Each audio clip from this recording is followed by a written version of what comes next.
Audio book वाङ्मय 66 युग निर्माण योजना दर्शन स्वरूप व कार्यक्रम चैप्टर 6 पार्ट 43 संतान को स्वावलंबी भर बनाना ही पर्याप्त है।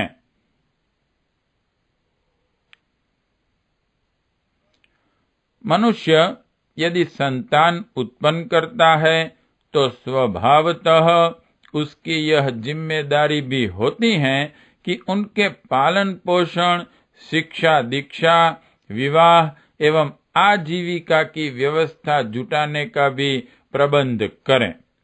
सृष्टि के सभी जीवों में यह प्रचलन है कि संतान जब तक अपने पैरों पर खड़ी होकर अपना निर्वाह स्वयं न करने लगे तब तक उसकी सहायता करते हैं। मनुष्य के लिए यह उचित है कि बालकपन और किशोरावस्था में बच्चों के भरण पोषण की, भोजन वस्त्र की, शिक्षा चिकित्सा की व्यवस्था करें और उन्हें शारीरिक मानसिक दृष्टि से इस योग्य बनाएं कि वे भावी जीवन में स्वावलंबी जीवन यापन कर सकें। पौष्टिक आहार, उचित शिक्षा, सरल मनोरंजन, सही संगति के साधन जुटाना अभिभावकों का काम है और यह भी उन्हीं की जिम्मेदारी है कि उनके गुण, कर्म, स्वभाव को सुसंस्कृत बनाने के लिए ऐसा वातावरण एवं साधन उपस्थिति करें जिसमें उन्हें सभ्य, सुसंस्कारी एवं सज्जन बनने की दिशा मिल जाए। यदि कोई अभिभावक इन कर्तव्यों को पूरा नहीं करता है तो उसे कर्तव्य पालन में प्रमाद करने का दोषी कहा जाएगा। लाड़ प्यार के आवेश में यदि बच्चों को आलसी, विलासी, चटोरा, अहंकारी, उद्दंड एवं दुर्गुणी बनाया गया है तो उन अहितकर और अनावश्यक लाड़ दिखाने वाले अभिभावकों को बच्चों के साथ अन्याय करने वाला ही कहा जाएगा। जन्म देने के बाद निसंदेह बालकों को सुशिक्षित बनाने के लिए किशोरावस्था के अंत और यौवन के प्रवेश तक आवश्यक साधन सुविधाएं उत्पन्न करना हर माता पिता और अभिभावक वर्ग के व्यक्ति का ऐसा कर्तव्य है जिसका पालन किया ही जाना चाहिए। विदेशों में जहां शासकीय और सामाजिक व्यवस्था ठीक है वहां उतने से ही काम चल जाता है, पर अपने देश में वे दोनों ही व्यवस्थाएं काफी गड़बड़ हैं। इसलिए यहाँ के अभिभावकों की तो और भी जिम्मेदारी बढ़ जाती है कि बच्चों को काम धंधे में लगाएं और उन्हें उपार्जन कर सकने योग्य बनाने में सहायता प्रदान करें तथा उपयुक्त साथी ढूंढकर उनके विवाह की व्यवस्था करें। इतना सब कर चुकने के बाद माता पिता का कर्तव्य पूरा हो जाता है। बच्चों को स्वावलंबी बनाने के बाद उनको परामर्श देने और आवश्यक अनुशासन बनाए रखने का तो ध्यान रखना चाहिए, पर साथ ही यह भी स्मरण रखना चाहिए कि मनुष्य जीवन जैसा बहुमूल्य अवसर बच्चे पैदा करने, उन्हें लाड करने और अंततः सब कुछ उन्हीं पर निछावर कर जाने के लिए नहीं मिला है। इसके अतिरिक्त भी उनके कुछ कर्तव्य हैं और वे संतानोत्पादन एवं परिपोषण से भी अधिक पवित्र एवं महत्वपूर्ण हैं। मनुष्य जीवन की स्थिरता एवं प्रगति समाज के सहयोग से ही संभव होती है, इसलिए वह स्वभावतः समाज का ऋणी है और इस बात के लिए धर्म कर्तव्यों से बंधा हुआ है कि सामाजिक ऋण चुकाकर ही संसार से विदा हो। यह विशाल विश्व ही भगवान का विराट रूप है। जिस भगवान ने हमारे ऊपर असीम उपकार किए, उसके प्रति कृतज्ञता व्यक्त करने का मार्ग समाज को सुविकसित, सुरभित एवं सुगंधित बनाना ही है। इसलिए भारतीय धर्म की यह मर्यादा है कि ढलती आयु वानप्रस्थ के अनुरूप बिताते हुए अपनी बची खुची शक्तियां लोक मंगल के लिए अर्पित कर दें। आत्म कल्याण और विश्व कल्याण के लिए इसी रीति नीति को अपनाया जाना और धर्म कर्तव्य का पालन किया जाना आवश्यक है। इस देश में लाखों करोड़ों वर्षों तक यही मर्यादा पालन की गई और यहाँ स्वर्गीय वातावरण बना रहा। अब लोभ और मोह की दुष्प्रवृत्तियों ने अभिभावकों को और संतान के संबंधों को विकृत बनाकर सारा सामाजिक ढांचा ही लड़खड़ा दिया है। बच्चों के स्वावलंबी हो जाने के बाद भी अभिभावक अपनी संकीर्णता और मोह वृत्ति के बंधनों से बुरी तरह जकड़े रहते हैं और उस ढलती आयु में जिस पर विशुद्ध रूप से समाज का हक था, पोतियों को खिलाते रहने और घर कुटुंब पर अनावश्यक मोह अधिकार दिखाकर एक अनावश्यक भार बने रहते हैं।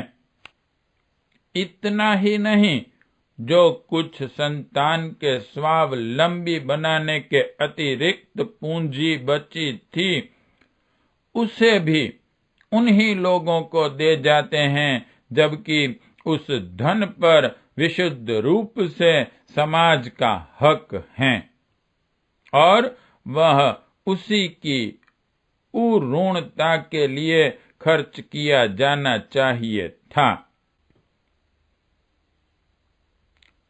संतान के प्रति इस क्षुद्रता और संकीर्णता भरे अनावश्यक मोह ने भारतीय समाज को भारी हानि पहुंचाई है।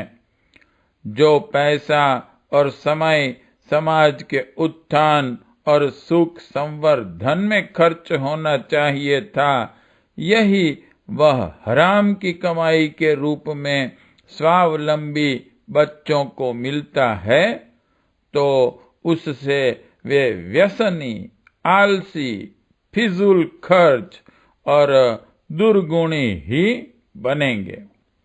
आदमी उसी पैसे को ठीक और उचित तरीके से खर्च कर सकता है जो उसने कठिन परिश्रम के साथ पसीना बहाकर कमाया है। जो पैसा मुफ्त में मिलेगा, उससे व्यक्ति की विलासिता ही नहीं, दुर्बुद्धि भी बढ़ेगी।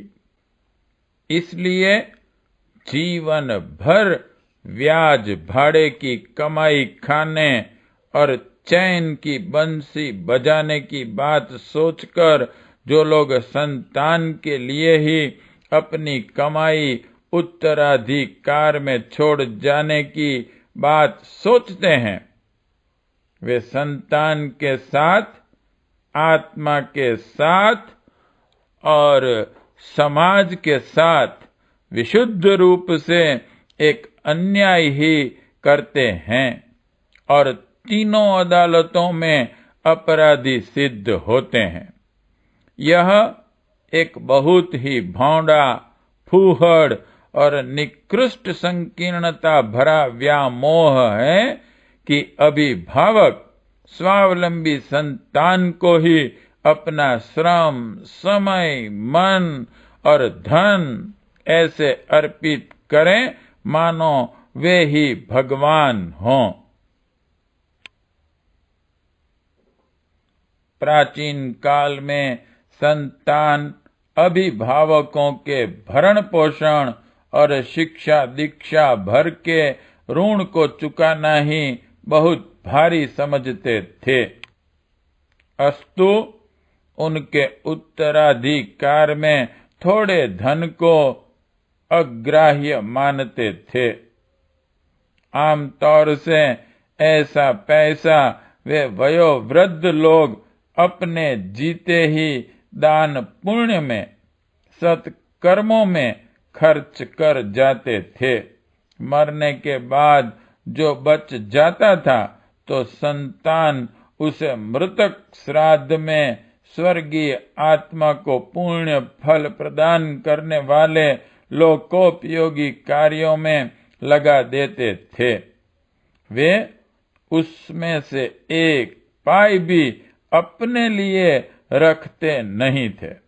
जो उन पर ऋण चढ़ा है वही क्या कम है जो अगले जन्म में गधा घोड़ा बनकर इस मुफ्त के माल को एक अनावश्यक ऋण के रूप में सिर पर लादें। आज की विचित्र स्थिति है। संतान से तरह तरह के दुख, तिरस्कार, उपेक्षा और प्रताड़ना सहते हुए भी निकृष्ट संकीर्णता के व्यामोह में जकड़ा हुआ वयोवृद्ध न देश की, न धर्म की, न समाज की, न संस्कृति की आवश्यकता को समझता है, न आत्म कल्याण, विश्व कल्याण और ईश्वरीय निर्देशों को ध्यान में रखता है।